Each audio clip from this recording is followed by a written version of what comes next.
fun when the new package arrives. Just hoping it's the color I was wanting. And I paid just a little bit more. They're actually pretty cheap. You can get them for about $22 each, I think. I paid $25, so $50 altogether. Because I wanted the locking part to be dark gray as in the photo, but you never really know exactly which model you're gonna get when they show up. So, I'm gonna find out right now. Yes, the Pajero already has some kind of military gray colored accents. Oh yeah, that looks.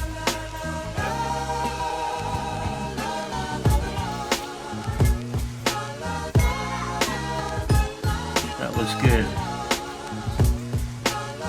It doesn't have the brand mark that the actual ad did, but it's the color I wanted, so close enough. I'm not going to complain about the different markings in the center there.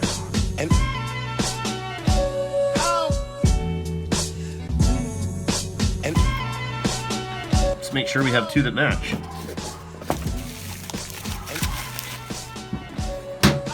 Okay, installation coming up next. So I've got a desk with a metal center area. Comes in handy for doing stuff like this. As with most parts that you get online like this that are not incredibly expensive, they seem to put in just the absolute minimum in terms of grease. Same as on my wiper motor that I replaced. I actually took it apart and added grease to the inside. Quite a bit actually. They only put a small, literally a small dab, and I wasn't happy with that. So same here, I see that it looks like somebody took a dab of grease on their pinky and just dropped it in there. I'm debating on if that's stainless or not. I'm sure somebody out there can look at that mark and tell me if it's stainless or not. But I'm going to leave these on, and if they start to corrode, then I will replace them with stainless. But so far the quality actually looks pretty darn good. So I'm going to leave those as they are. And this is supposed to be a zinc alloy. This part actually has to come off anyway for when we put the spring clip on the end of the axle. Of course, the axle is going to go through here, and then where that first space there, that's where the end of the axle is going to have one of these spring clamps here. You can see how conservative they were with the, or stingy might be a better word, how stingy they were with the grease. They literally just put a dab of grease to say they did. So that's going to turn. So I'm definitely going to put grease anywhere that there's turning contact. There's the magnificent beast. I had intended on washing the wheels, but I'm just too excited to get this on. So I've got my floor jack here. I'm gonna use that to take the weight off the front end. And go ahead and install that guy. Give it a shot, see what happens.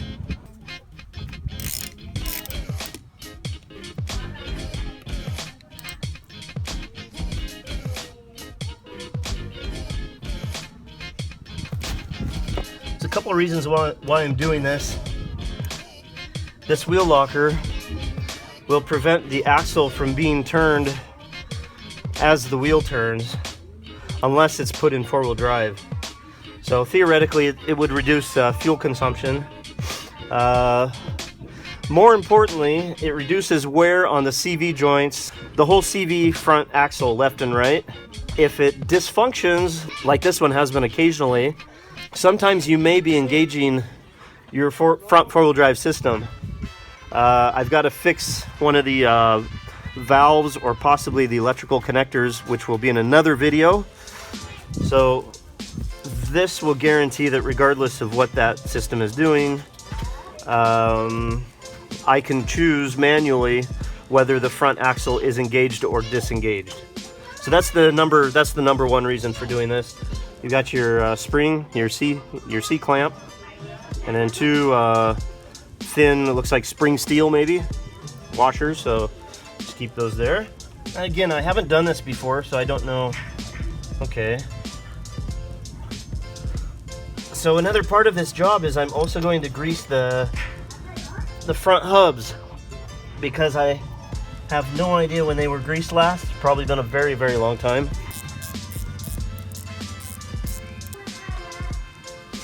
Okay, so I'm gonna take everything off and lay it down as it went on. This loosens and tightens your play, and there is no play there. And that grease in there looks really old. Okay, I can't turn it with this. I wasn't able to turn it with this, so it's hammer time. That's what they say, right?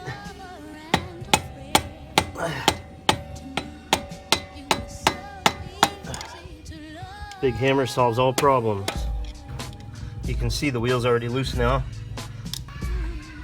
Yeah, it's not really even grease anymore. It's more like oil at best. So I'm gonna clean this up as best as I can.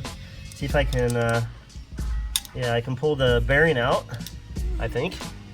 I'm gonna try to get that bearing out, re-grease it as best I can, and I'm going to fill the inside of this hub with fresh grease as well. The old 2 screwdriver trick works every time. Another blogger said that the original parts are probably the best quality, and I agree with that. So as long as I don't find any serious problems with this bearing, I'm just going to repack it and reuse it. The Japanese parts are probably far, far superior to anything available now on the market. All the rollers look good, the surface looks good, there's no... I don't see any unusual wear at all.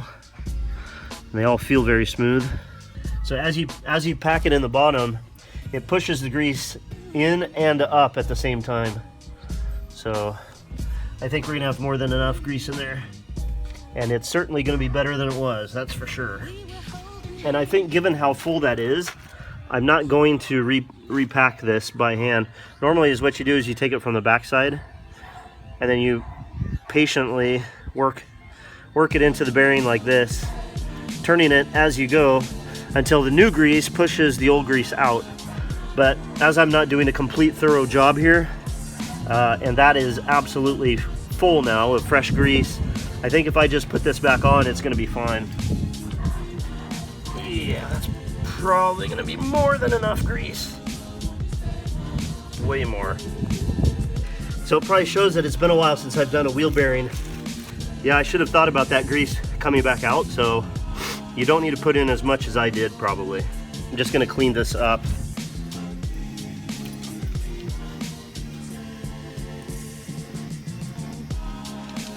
You only need that about hand tight.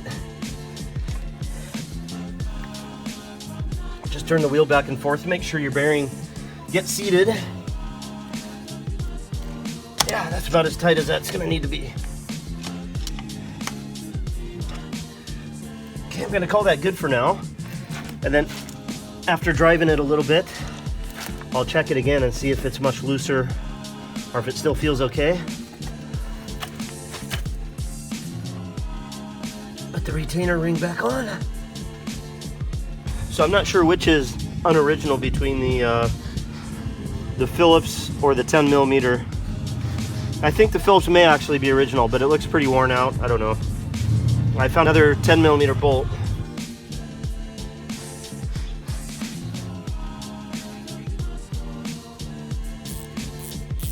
Get that just a little bit more than screwdriver tight, I think.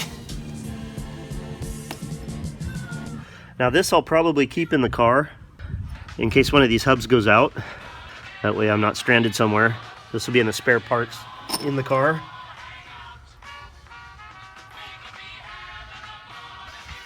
Starting to rain here. So the thickness of the new locking hub looks just about the same as the original, and the splined width here looks about the same also as the new one. So I should be able to get that collar back on there. I'm gonna go ahead and take this back off now.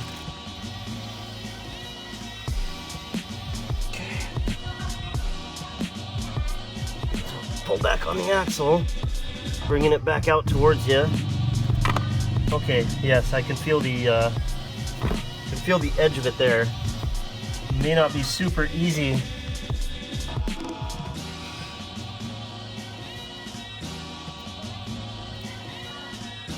The good news is that those splines line up. Now hopefully I don't push this axle in as I try to get this clamp on. That's going to be the little challenge here, I think. And I really don't think this is going to be so helpful in the process.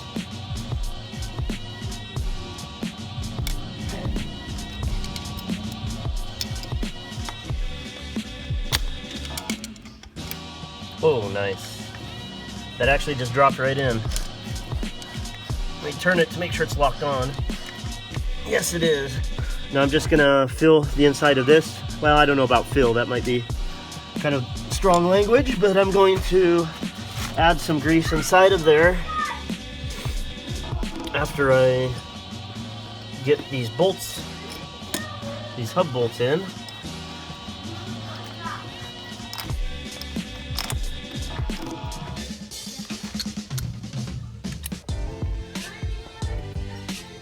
Tighten these in a star pattern.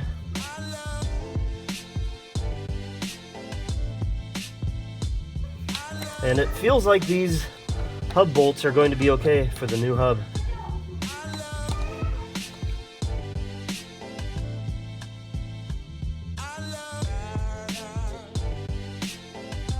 That's probably going to be fine.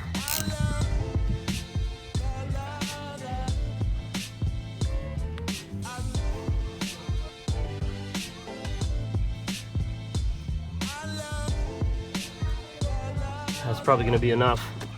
Probably just put a little dab inside of here.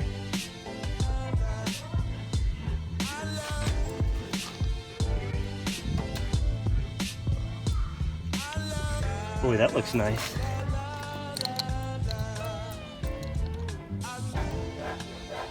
So this original cap I'm going to put back on with this hub end, and just keep that in the car in case this guy wants to give up.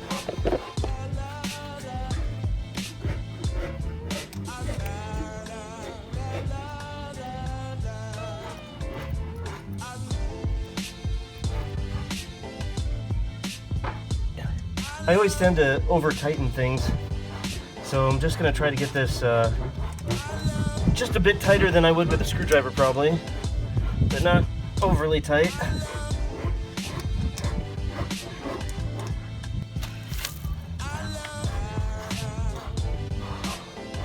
Free lock.